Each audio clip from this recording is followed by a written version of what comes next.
What a roller coaster of a match. The Super Eagles have done it again, securing a thrilling victory over Gabon in the World Cup qualifiers.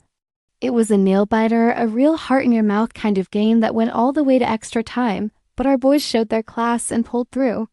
Let's break down all the drama from this incredible second-round semi-final playoff. The game started with high intensity, but an early setback came just 6 minutes in. Our captain for the day, Wilfred Ndidi, received a yellow card for a foul on Gabon's forward Dennis Bonga. Now, this is a huge deal, and we'll get back to why in just a moment. For much of the match, it looked like we were cruising to a tight victory, holding on to a lead and defending stoutly. The finish line was in sight, the fans were getting ready to celebrate. And then, disaster struck. In the 89th minute, just when we thought we had it in the bag, former Premier League man Mario Lemina popped up for Gabon. He took a shot, it took a wicked deflection, and just like that, it found its way into the back of our net. The stadium went silent. It was a gut punch, a real heartbreaker that sent the game spiraling into extra time. You could feel the tension, the anxiety. Had we thrown it all away at the last second? But this is the Super Eagles we're talking about. This team has grit, it has character, and it has quality. When the pressure was at its peak, our stars stepped up. Early in the first period of extra time, Chidera Ejuke, with a moment of pure brilliance, put us back in front. What a strike!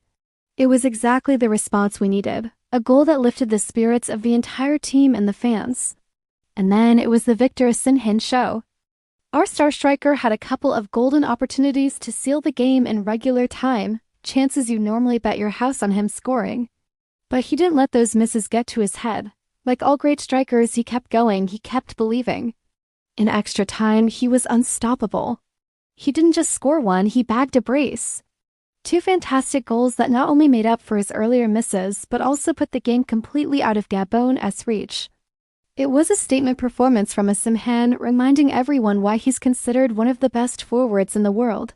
He was a man on a mission, and he delivered in style. So a fantastic win, and we're through to the playoff final against DR Congo this weekend. The dream of the World Cup is well and truly alive. However, the victory came at a cost, and this is where things get complicated for us. Remember that yellow card for Wilfred Ndidi in the 6th minute? Well, that was his second booking in the World Cup qualification campaign. According to the rules, 2 yellow cards mean an automatic 1-match suspension. This is a massive blow. Ndidi, who captained the team against Gabon, is the engine room of our midfield. His defensive work, his ability to break up play, his leadership, it's all irreplaceable. He will be unavailable for the crucial final against DR Congo. The big question now is, who fills that huge void?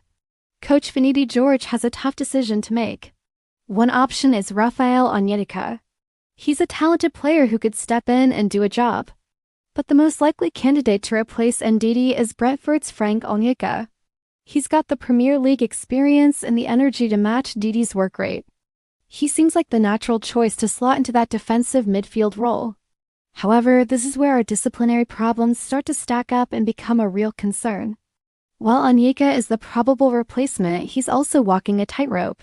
He picked up a late yellow card against Gabon himself. So, what does this mean? It means he's now just 1 yellow card away from a suspension.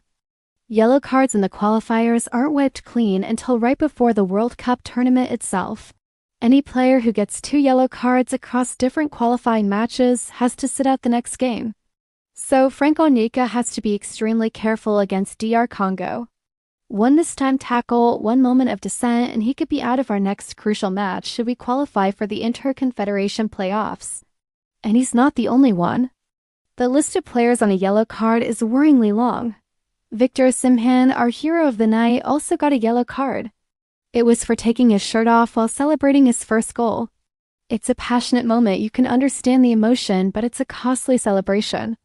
It puts him on the list of players at risk. Our backup goalkeeper, Amaz Obesigye, is also on a yellow. But wait, there's more. We're also carrying yellow cards over from the first-round group stage. Key players like our #1 keeper Stanley Nwabali, the creative spark Alex Iwobi, and defensive rock Calvin Bassey are all on a single yellow card. Talou Arokadar and Bruno Onyemaechi are in the same boat. Let's count them up. That's Ndidi suspended, and then Onyeka, Osimhen, Obesigye, Nobali, Iwobi, Bassey, Arokadar. And on Numancia, a total of 8 players who are just 1 yellow card away from a suspension. This is a precarious situation. A significant portion of our starting lineup and key squad members will have to play with the handbrake on against DR Congo. If any of these 8 players get booked in the final on Sunday, and we win the match, they will be suspended for the first leg of the Interconfederation playoff in March 2026. That would be a huge disadvantage heading into the final hurdle of World Cup qualification. It forces the coach and the players into a difficult balancing act. They need to be aggressive and play their natural game to win against a tough DR Congo side, but they also have to be incredibly disciplined to avoid those cheap bookings. It adds a whole other layer of strategy and tension to the upcoming final. It's not just about winning. It's about winning smart. Let's hope the players can keep their cool, play with passion, but also with their heads. We need our best players available for every single match on this long road to the World Cup. So, while we celebrate this massive victory over Gabon, we also look ahead with a bit of nervousness. The final against DR Congo is going to be an epic battle. We've got the talent, we've got the firepower, but will our discipline hold up? Let me know your thoughts in the comments below. Who do you think should replace Ndidi in midfield? And how worried are you about our yellow card situation? It's been a dramatic ride and it's far from over. Come on, Super Eagles. Let's get that win against DR Congo and take one giant step closer to the World Cup. Thanks for watching, everyone. If you enjoyed this breakdown, don't forget to like the video, share it with your fellow fans, and subscribe to the channel for more Super Eagles content. We'll be back with a post-match analysis after the final. See you then.